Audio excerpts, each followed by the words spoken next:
Oi pessoal, tudo bem? Hoje eu estou aqui com essas plantinhas para a gente fazer um experimento juntos e observar o processo de fotossíntese nas plantas que vivem na água, tá bom? Nós já estudamos um pouquinho do processo de fotossíntese nas plantas que vivem em terra, né? Que tem toda uma estrutura, que tem uma raiz, um caule, folhas e frutos. Mas será que as plantinhas que vivem na água, elas passam pelo mesmo processo? Será que elas têm a mesma estrutura que uma plantinha semeada em uma terra de solo humoso? Como será que é a estrutura? Como será que é a estrutura de uma plantinha que vive na água? Aqui só, pela primeira observação de vocês, o que a gente consegue ver? A gente consegue ver que ela tem aí um caule, que ela tem essas folhinhas aí, que são meio gelatinosas. Se você tocar, vocês vão perceber que elas têm um aspecto meio gelatinoso, né? Porque vivem na água. Mas será que elas têm essa mesma estrutura? Será que elas têm a mesma capacidade de uma plantinha que vive na terra? É essa pergunta que nós vamos agora responder através da nossa experiência, tá bom? O que nós vamos precisar para nossa experiência? De uma plantinha aquática, um becker, tá? Com um pouquinho de água, eu coloquei metade desse becker, tá? Ele tem 400 ml, eu coloquei 200 ml de água. Coloquei 2 colherzinhas de bicarbonato de sódio. E tenho aqui também um tubo de ensaio, tá? Esse tubo é usado muito para experiências científicas, tá?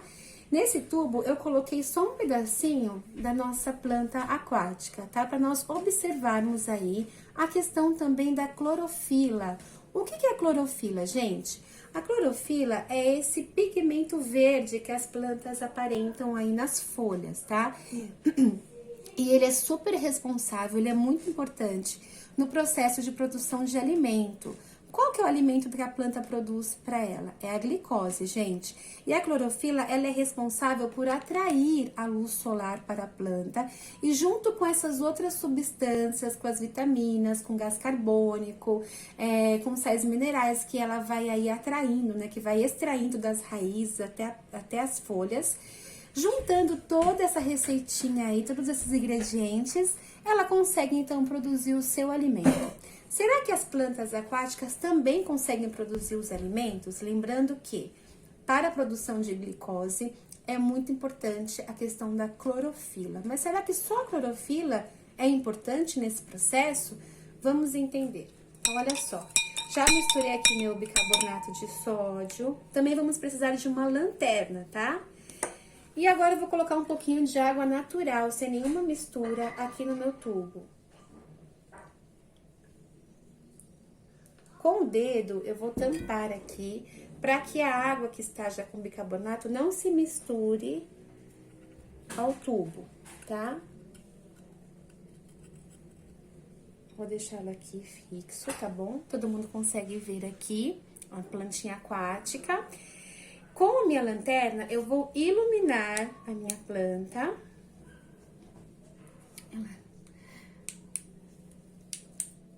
Vou iluminar. Tá vendo que quando eu vou me aproximando da planta, ó, quando a luz, ela vai se aproximando dessa planta, o tom de verde, ele vai ficando diferente, ele vai ficando mais nítido.